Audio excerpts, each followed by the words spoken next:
আমি গ্রামের বাড়ি থেকে যে আমগুলো নিয়ে এসেছিলাম এগুলো দিয়ে আজকে আচার বানাবো। তো দেখতেই পাচ্ছ কিছু আম ছোট, কিছু আম বড়। বড়গুলো দিয়ে আমি মিষ্টি আচার বানাবো, ছোটগুলো দিয়ে টক ঝাল মিষ্টি আচার বানাবো। তো হ্যালো এভরিওয়ান, আসসালামু আলাইকুম, welcome to my new blog video. তো তোমরা সবাই আমার পাশেই থাকো। আমার ভিডিওটি যারা নতুন দেখতেছো তারা please like, comment, share and subscriber করে পাশেই থাকবে। তো দেখতেই পাচ্ছ আমি আমগুলো ছুলে নিচ্ছি এখন।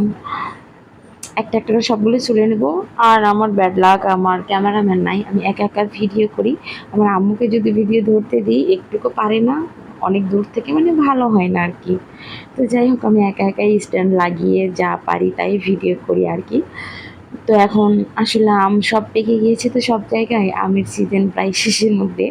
এখন আমি আচার করতেছি, মানে একদম আমের আঁটি শক্ত হয়ে গিয়েছে, একদমই কাটা যাচ্ছে না, মানে শক্ত।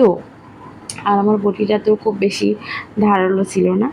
তো যাই হোক আমি কষ্ট মষ্ট করে আমগুলো ছুলে নিচ্ছি এরকমভাবেই, একটার পর একটা করে নিয়ে। এখন এগুলো আমি মানে সবগুলো এক জায়গায় করে কেটে ধুয়ে আচার বানাবো। তো এখন আগেরগুলো অনেক শক্ত ছিল, ওইগুলো কষ্ট করে রেখেছি, আমার আম্মুকে দিয়েও কিছুটা করে নিয়েছি। তো এগুলো আবার করতেছিলাম, বাট এগুলাও কিন্তু কম শক্ত না, আম সাইজে ছোটো হতে পারে বাট অনেক শক্ত ছিল। আর এই আমটা পাকলে অনেক মিষ্টি, একটাও আঁশ থাকে না, অনেক ভালো এই আমটা, অনেক ভালো। তো আসলেও অনেক ভালো, কিছু কিছুগুলো একটা হালকা মানে লাল হয়েছে, এগুলো আমি আবার রেখে দিয়েছি কারণ এগুলো আমি কেটে কেটে খাবো। হালকা লাল হলেও আমটা অনেক মিষ্টি, মানে কাঁচা থাকতে অনেক টক, বাট হালকা লাল হয়েছে তারপরেও অনেকটা মিষ্টি লাগতেছে, মানে অনেক মজা, আমার কাছে অনেক মজা লাগে। তো এখন আমি আমের আচারগুলো বানাবো বিকেলের দিকে, সব কেটে সুন্দর করে রেখে দিচ্ছিলাম যে একটু এগিয়ে রাখি তাহলে আমার কষ্ট কম হবে। আমার আম্মু রান্না বাড়া শেষ হলে তখন আমি আচারগুলো বানাবো।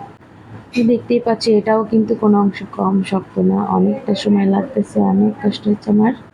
তো আমি কষ্ট কষ্ট করে করলামই শেষমেশ। তখন আমার আম্মু আমার একটা পাথর দিয়েছিল আর কি, যে ওইটা দিয়ে বাড়ি দিয়ে করো তাহলে তাড়াতাড়ি হবে। তো আমিও তাই করলাম, কষ্ট করে করে ওই পাথর দিয়ে বাড়ি মেরে মেরে কষ্ট করে আর আমগুলো কাটছি।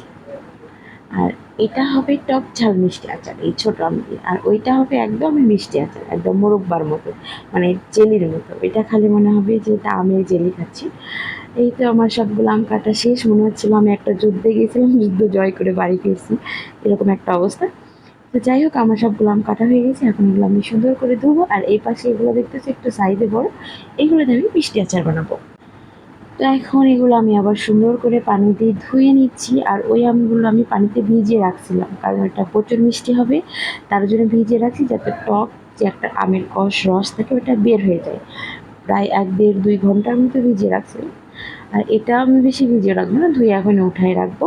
এরপরে আচার করতে যেগুলো মশলা লাগে এগুলো আমার রেডি করতে হবে, আবার সেগুলো রেডি করতে মানে রেডি করে নিয়ে আসলাম, গুঁড়ো করলাম। ওগুলো আমি নেক্সট কোনো একটা ভিডিওতে আমি তোমাদেরকে আমের আচার বানানো দেখাবো, ঠিক আছে? এখন আজকে শুধু আমটা কীভাবে প্রসেস করলাম এটাই দেখো। আমি একটু একটু করে ভিডিও করি, শর্ট ভিডিও করি, এখন একটু বড় ভিডিও করতে হবে। হ্যাঁ, তো আমি যা পারি তাই করি, তোমরা একটু প্লিজ আমার পাশে থেকো। আর আমার কিন্তু অনেক ঠান্ডা লাগছে, জ্বর কাশি এগুলো তো লেগেই আছে, ভালোই হচ্ছে না। 1 সপ্তাহ হয়ে গেছে, আমি এখনও সুস্থ হতে পারিনি। তো যাই হোক এখন ওই আমগুলো ধোয়া শেষ, এখন আমি এগুলো দেবো। আমি খুব তাড়াতাড়ি করে ভয়েস দিচ্ছি কারণ আমার মামি আসছে, পাশের রুমে বসতে দিচ্ছি, একটু কথা বলবে আমার সাথে। তো ভয়েস রেখে তো যেতে পারতেছি না, আগে একদম কমপ্লিট হোক এরপরে চলে যাবো। তো আমগুলো ধোয়া শেষ।